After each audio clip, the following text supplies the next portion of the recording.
These young people are studying in a new way.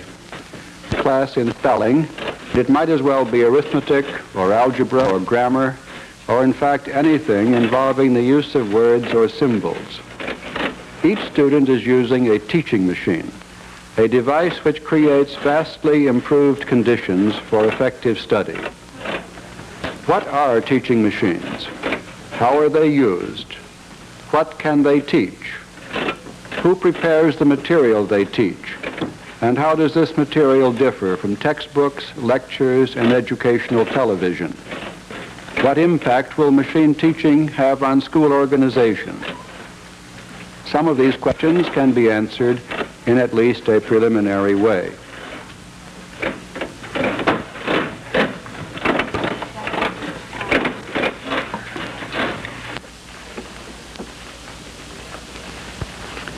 I am B.F. Skinner, professor of psychology at Harvard University. I should like to discuss some of the reasons why studying with the help of a teaching machine is often dramatically effective. With the machine you have just seen in use, the student sees a bit of text or other printed material in a window. This may be a sentence or two or an equation in arithmetic. Some small part is missing, and the student must supply it by writing on an exposed strip of paper.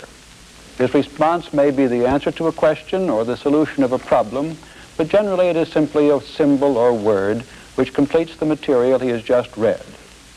As soon as the student has written his response, he operates the machine and learns immediately whether he is right or wrong. This is a great improvement over the system in which papers are corrected by a teacher, where the student must wait perhaps till another day to learn whether or not what he has written is right. Such immediate knowledge has two principal effects. It leads most rapidly to the formation of correct behavior. The student quickly learns to be right. But there is also a motivating effect. The student is free of uncertainty or anxiety about his success or failure. His work is pleasurable. He does not have to force himself to study. A classroom in which machines are being used is usually the scene of intense concentration. One function of a teaching machine, then, is to give the student a quick report on the adequacy of his response. This is important not only for efficient learning, it generates a high level of interest and enthusiasm. Another important advantage is that the student is free to move at his own pace.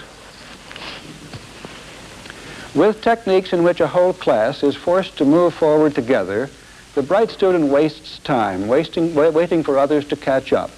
And the slow student, who may not be inferior in any other respect, is forced to go too fast. Not quite completing one day's assignment, he is even less likely to complete a second. And he gets farther and farther behind, and often gives up altogether unless remedial steps are taken.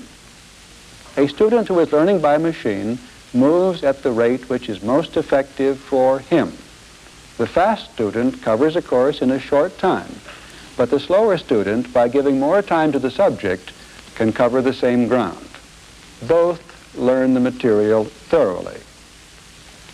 A third feature of machine teaching is that each student follows a carefully constructed program, leading from the initial stage where he is wholly unfamiliar with the subject to a final stage in which he is competent. He does this by taking a large number of very small steps arranged in a coherent order. Each step is so small that he is almost certain to take it correctly. The material is designed to give the student as much help as possible. He is not in any sense being tested. Instead, helpful hints, suggestions, and prompts maximize the chances that he will be right.